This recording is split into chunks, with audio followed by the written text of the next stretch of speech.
আমি যোনটো আস্থা ৰাখিছিলো তদন্তকাৰীৰ ওপৰত, সেইটো ভাল লাগিছে দেখি পেলাই যে তেওঁলোকে ইমান নিষ্ঠাৰে ইমানখিনি ধুনীয়াকে কৰিছে বস্তুখিনি। আমি বিচৰা মতেই অসমৰ ৰাইজে বিচৰা মতেই, আৰু যিখিনি তেওঁলোকে ছেকশ্যন বা চাব ছেকশ্যন দি যি ধৰণে আমি যিখিনি এতিয়া গম পাইছো ছচিয়েল মিডিয়া বা নিউজৰ পৰা, সেইখিনি দেখি আমি এটলিষ্ট আমি অকমান ৰিলিফ এটা পাইছো যে চাৰ্জশ্বিটখন আমি ভাবিছো খুব ষ্ট্ৰংকে তেওঁলোকে দিছে, আৰু ইমান ডিটেইলত, ইমান দীঘলীয়া, ইমান উইথ লটছ অফ ডকুমেন্টেশ্যন বা ইমান এভিডেন্সে দিছে।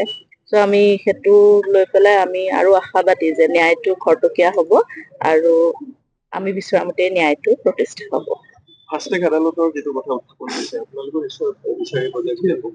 চবেই বিচাৰিছো, মই বুলি নহয়, গোটেই অসমবাসীয়ে বিচাৰিছে, সকলোৱে বিচাৰিছে, কাৰণ নহলেতো দীঘলীয়া হয় প্ৰচেছটো।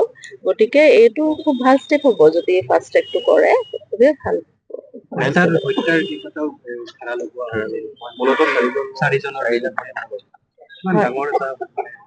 এই শব্দটো শুনিলেও মোৰ ভয় লাগে আচলতে, আৰু তেওঁৰ নিচিনা মানুহ এজনক লৈ পেলাই মানুহে সেই ধৰণে চিন্তা কৰিব পাৰিছিলে, এইটো ভাবিলে মানে বুকু কঁপি যায় যে আমি ইমান নজনাকে কেনেকে থাকিলো।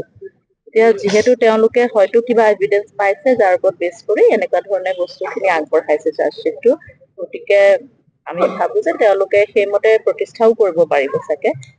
তেওঁলোকৰ সম্পূৰ্ণ আস্থা আছে।